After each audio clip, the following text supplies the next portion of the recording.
Now see students, this is a schematic representation of the thermal power plant. So in this part, fuel will be taken. Fuel, that means the coal, whatever we are using over here.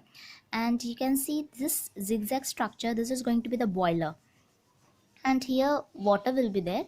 So this fuel will be heated, and that fuel, that means the coal will be heated. From that, heat energy will be produced. That means the chemical energy of the coal will be converted into the heat energy. Then that heat energy will be transferred to the boiler. Into this boiler there is going to be water. So then the water will be start heating, it will be start boiling, and then from that steam will be created. Then that steam will be that will be transferred to this turbine. And whenever that steam will come in contact with the blades of the turbine, so inside this there is going to be a wheel like structure like this, and it is going to have a blades like this. So that whenever that steam will come in association with this turbine, inside the blades are going to be there, the blades will start rotating due to the energy which is present into the steam. And then that steam, that turbine is connected to the generator. So here whatever kinetic energy of the steam, that will be converted into the electrical energy, and this is how the electricity will be produced into the thermal power plant. Now this is going to be the condenser. Whatever steam was there, that will be going into this condenser. So that condenser, you can say that it is going to be a turbine of low pressure, and there the gas will cool down to a liquid. That means the steam will cool down to water again, and then that water will be going to this cooling tower. So whatever heated air will be there, that will be given out through this cooling tower, and this is going to be the chimney over here.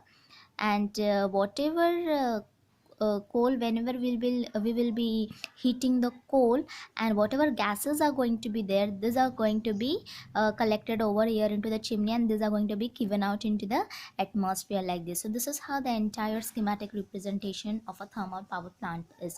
And these pumps, whatever you can see over here, these are meant for increasing the efficiency of the thermal power plant. So like this, electricity will produce into a thermal power plant or a steam power plant. But there are certain problems also. So which are those problems? Let's see.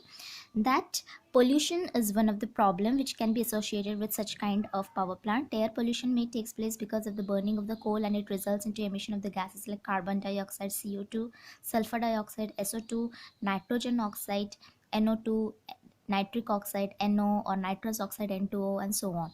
Then along with the emission of gases, there are going to be the soot particles. Soot particles, that means you can see some solid particles which are given out whenever we burn any kind of garbage. Also, if you'll see, you will see that there are certain kind of black color solid particles which are suspended into the air. So those are known as the soot particles, and this can give rise to various respiratory disorders. So that is also one of the disadvantage of this thermal power plant. And moreover this, the reserves of the fuel, that means the reserves of the coal, are very limited on the surface of the earth. So in near future we may face certain kind of problems which are related to the availability of the fuel. So because there are limited reserves of the coal present all over the surface of the earth, we can face some kind of shortage of the coal can be there. And this is one of the disadvantage of the thermal power plant. Rest of the things we shall learn into next video. Till then, have a knowledgeable day. Thank you.